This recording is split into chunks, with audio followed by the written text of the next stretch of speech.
پاکستان کے ساتھ شانہ بشانہ چائنا کھڑا ہے، جو چائنا کسی طور بھی پاکستان کو نیچے نہیں ہونے دے گا، کیونکہ اس کے اپنے مفادات بھی اب پاکستان کے ساتھ جڑے ہوئے ہیں۔ میں پہلے بھی کہہ چکا ہوں کہ اگر ہماری شہرگ کشمیر ہے تو پھر آج میں اس چیز کا برملا یعنی کہ اظہار کروں گا، جس کی وجہ سے پاکستان کو ٹارگٹ کیا جا رہا تھا کہ جو سی پیک ہے وہ چائنا کی شہرگ ہے، وہ کسی طور پہ چائنا کی اس شہرگ کو کاٹنا چاہتے ہیں، اور چائنا بھی اس وقت یہ بات سمجھتا ہے کہ اسٹریٹ آف ملاکا جو ہے وہ کسی وقت بھی بند ہو سکتی ہے۔ وہ جو ایک دوسرا جو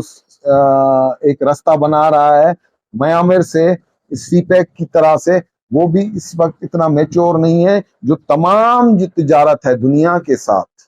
چائنا کی، اس کا تمام جو ہے وہ سارا کا سارا برڈن اس وقت سی پیک پر ہے، اور سی پیک ہی وہ گزرگاہ ہے جو چائنا کو دنیا تک رسائی دے سکتی ہے۔ اور اس میں نے پچھلی تقاریر میں بھی آپ سے بات کی کہ وہ صرف ایک روڈ نہیں ہے، اس کے ساتھ ریلوے کا انفراسٹرکچر ہے، آئل کی ڈسٹریبیوشن ہے، 6G کا نیٹ ورک ہے، اور یہ روڈ ہے۔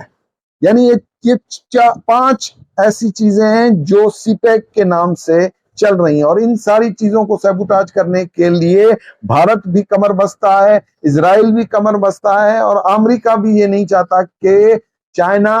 اس رستے سے دنیا میں تجارت کرے اور ان تجارتی گزرگاہوں کا استعمال کرے اور اپنی تجارت کو بڑھائے، اور امریکہ کسی صورت نہیں جائے گا کہ معاشی طور پر مزید چائنا مضبوط ہوگا۔ اور یہ وہ سارے اس پلان کا حصہ ہیں کہ کسی طرح سے بھی ان ساری چیزوں کو سلو ڈاؤن کیا جائے یا ختم کیا جائے، جس سے